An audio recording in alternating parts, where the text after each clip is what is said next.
te pedimos, Senhor, fale conosco, não que queremos ouvir, mas aquilo que o Senhor tem a nos dizer. Eu te peço, Pai, enquanto ele está aqui diante do altar do Senhor, abençoa, Senhor, a vida dele, abençoe, meu Pai, a casa, a família, o ministério. Continua, Pai, honrando ele, Senhor, diante desta terra, e nós te pedimos, Espírito Santo, toma a boca dele e fale conosco, no nome de Jesus. Amém? Recebe o santo do Senhor, compadre, irmãos.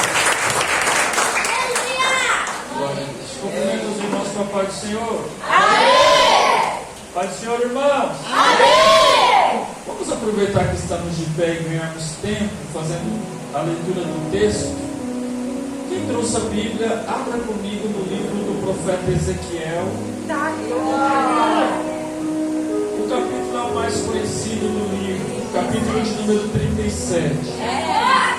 E enquanto os irmãos localizam, eu quero louvar a Deus, irmãos, por essa oportunidade de poder estar aqui conhecendo os irmãos, de poder estar com a preciosa oportunidade de estar levando a palavra. Estou muito feliz por estar conhecendo a cada um dos irmãos, conhecendo o senhor pastor, Deus o abençoe, obrigado pelo convite, a esposa, pastora, Deus abençoe, aos demais obreiros. Mas eu estou muito feliz por essa oportunidade. A Bíblia diz que quando João ainda estava na barriga da mãe dele e Jesus na barriga da mãe dele, quando a Isabel e a Maria chegou perto um do outro, aquele que estava dentro da barriga de uma testificou o Espírito que estava dentro da barriga de outro. E eu me senti quase igual, ou de uma forma muito semelhante ao conhecer o Senhor. Estamos aqui conversando, já ouvi que é um homem de Deus. E irmãos, priorize, porque não é fácil nós encontrarmos homens de Deus, pessoas de Deus hoje em dia. Então, quando você encontrar um homem de Deus, ore por ele, estenda a mão por ele, peça para que Deus o guarde, porque a gente sabe que não é fácil o trabalho pastoral. E é claro que todo o inferno está mirando em toda a igreja, mas as armas mais fortes do inferno estão apontando para o pastor da igreja, que é o cabeça, entre aspas, né? O cabeça é Cristo, mas é um líder da igreja. Então ore, apresente os pastores de vocês a Deus. Amém? Obrigado, pastor, por essa oportunidade, tá? Quem encontrou o texto, diga amém. Amém! Estou feliz que nessa noite eu me faça acompanhar também da minha esposa, a missionária Franciele, da minha filha, Radassa. É sempre muito bom estarmos na presença de Deus, acompanhado das nossas famílias. Nem sempre é possível, mas hoje aprove ao Senhor de nos trazer a esse lugar. Obrigado pela presença da minha esposa, da minha filha, em nome de Jesus. Capítulo 37 do livro do profeta Ezequiel. Nós vamos ler 7 versículos que serão os 7 primeiros. Talvez, irmãos, a sua tradução possa estar um pouco diferente da minha, mas o sentido do que nós vamos ler é o mesmo para todos. Na minha Bíblia está escrito assim: veio a minha mão do Senhor, e Ele me levou pelo Espírito e me pôs no meio de um vale que estava cheio de ossos.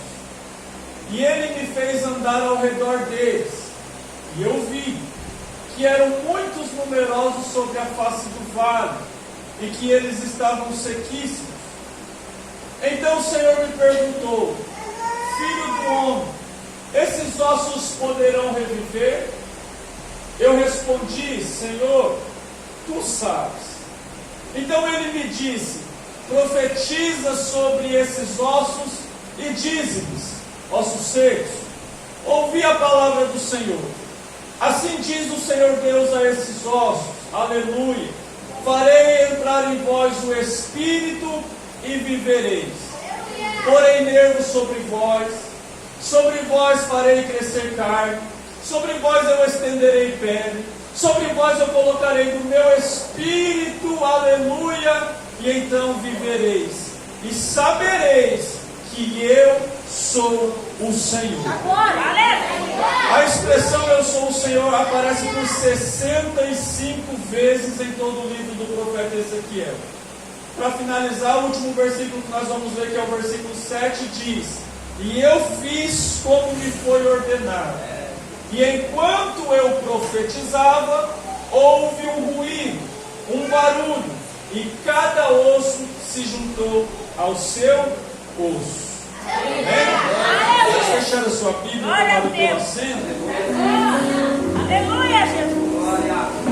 Glória a Deus. Aleluia. Irmãos,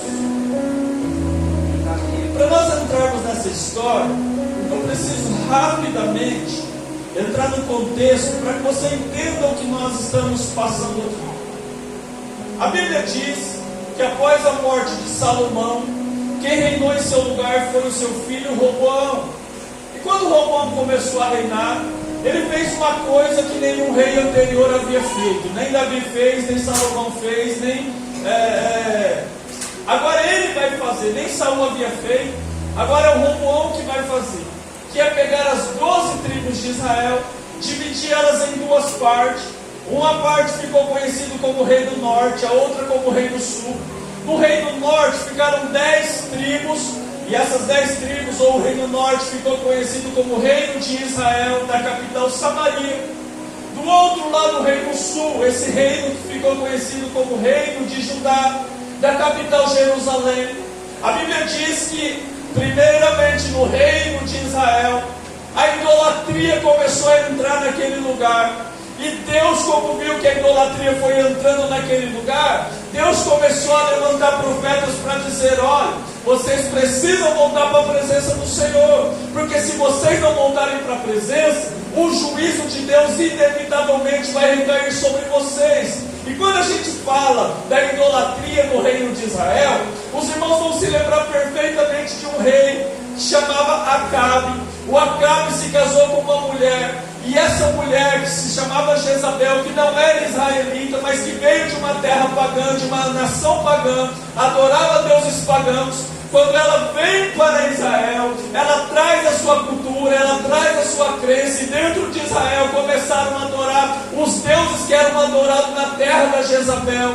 E aí você vai se lembrar do episódio onde o povo estava dúbio na fé, onde o povo estava dividido na fé. Ora eles adoravam ao Deus de Israel, ora eles estavam adorando a Baal, ora eles estavam levantando altares para Deus, ora eles estavam levantando altares para Baal. É nesse contexto que Deus levanta o profeta Elias, e o Elias se apresenta no cenário de Israel no livro dos Reis e diz: olha, até quando vocês vão cochear entre dois pensamentos?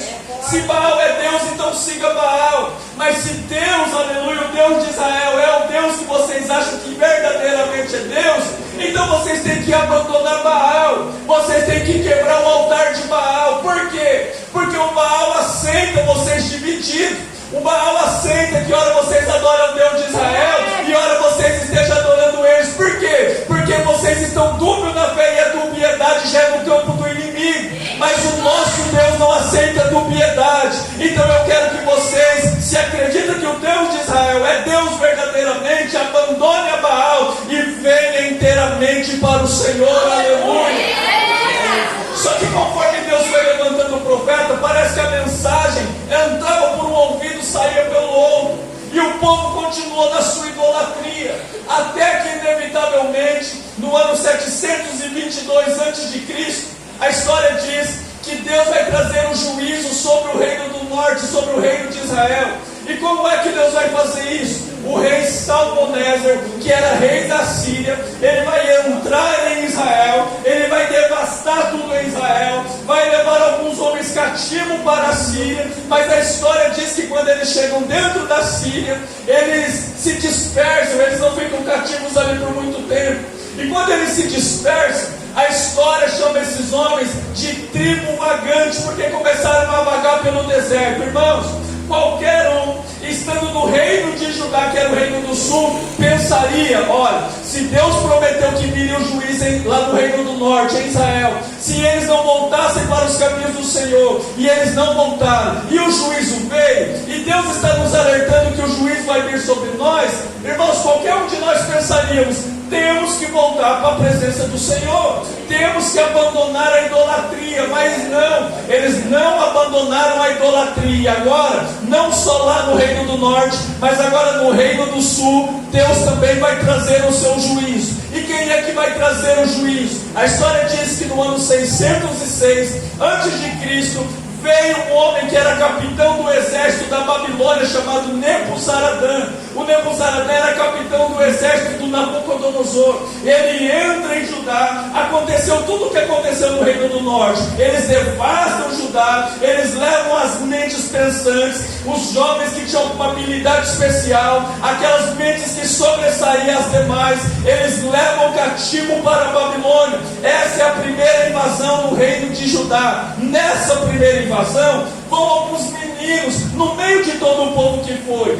4 desses meninos, a Bíblia nos menciona o nome, ou fala para nós o nome: Daniel, Ananias, Misael e Azarias. Os 3 últimos, a gente conhece mais pelos nomes pagãos que eles receberam quando entraram na Babilônia: Sadraque, Mesaque e Abednego. Só que a história diz que mesmo vindo esse juízo, lá em Judá, o povo não voltou para os caminhos do Senhor. O povo continuou apóstata na fé, continuaram na dubiedade, na idolatria, até que Deus vai ter que mandar um segundo juízo lá em Judá. E agora, no ano 595 aproximadamente, veio o segundo juízo do Nabucodonosor dentro de Judá. E nessa segunda remessa, quem vai para a Babilônia é um jovem de aproximadamente 25 anos, chamado Ezequiel. E Ezequiel, a Bíblia nos menciona, ou fala para a gente, que ele é filho do sumo sacerdote, ou de um sacerdote chamado Buzi. E é comum, irmão, era comum naquela época, quando o pai era sacerdote, ele fazia de tudo para o filho se tornar um sacerdote também. E esse também era o sonho do filho. Ele dizia: olha, assim como meu pai serve ao Senhor dentro do templo, eu também quero servir ao Senhor. Eu quero aprender como ser um sacerdote. Sabe como se formava, entre aspas, um sacerdote? A criança começava a estudar com 14 anos, ela estudava até os 25 anos, todo esse período ali estudando, como se fosse numa escola um pouco mais abrangente. Mas quando ela completava 25 anos, ela entrava como se fosse numa escola interna, era como se fosse uma faculdade. E 5 anos ela passava estudando, dos 25 aos 30 anos. Quando chegava nos 30 anos, era como se fosse a formatura. Eles faziam uma prova diante dos rabinos, e se passasse naquela prova, ele estava apto a ser sacerdote. Com 30 anos começava o ofício do sacerdote, o ministério sacerdotal. É por isso que você vai ver que na infância ou na adolescência, a história de Jesus para de ser contada. E quando recomeça a história de Jesus, quando começa a contar novamente, Jesus tem 30 anos. Por quê? Porque é com 30 anos que começava o ministério sacerdotal. Era como se Jesus estivesse dizendo: aleluia, eu estou sumido das páginas da Bíblia, vocês não veem o que aconteceu, aleluia, depois que eu sumi lá na minha adolescência, mas eu estou reaparecendo agora com 30 anos. Por quê? Porque a partir desse momento eu estou assumindo o meu ministério, aleluia, sacerdotal, publicamente. Oh glória! Irmãos, e aí eu fiquei imaginando o Ezequiel. Por quê? Porque o Ezequiel estudou desde os 14 anos pensando em ser sacerdote. Era o sonho de Ezequiel ser sacerdote como era o seu pai. Só que a Bíblia vai dizer que quando ele completa aproximadamente 25 anos, a história diz que aproximadamente 25 anos, quando ele entrar no último estágio do seu ministério, ou pelo menos dos seus estudos, quando ele entrar na reta final, para ver o seu sonho se realizar, o seu projeto concluir, é nesse momento que veio a invasão da Babilônia. É nesse contexto que o Ezequiel é levado para a Babilônia. Talvez ele pensando: olha, quando eu completar 25 anos, eu vou entrar, aleluia, no meu último período do meu sonho, e o meu sonho vai se realizar. Eu estou estudando desde os 14 anos, eu estou completando 25 anos, e eu entrei no período final, para que o meu sonho se concretize. É com esse pensamento que ele vê o Nebuzaradã entrando dentro de Judá, levando ele cativo, e eu posso imaginar o Ezequiel indo para a Babilônia e pensando: tudo que eu estudei até agora foi em vão. Eu estudei para ser sacerdote, só que o sacerdote tem que saber como servir o Senhor dentro do templo, mas na Babilônia não tem templo para o Senhor. O sacerdote tem que saber manter a chama viva do altar. O fogo não pode se acabar, não pode se apagar. E quem era o responsável por deixar esse fogo aceso era o sacerdote. Mas o Ezequiel deve estar pensando: lá não que quando ele chega dentro da Babilônia, tem o Salmo 137, que é de alguém que estava cativo junto com Ezequiel escreveu. E esse salmo, ele conta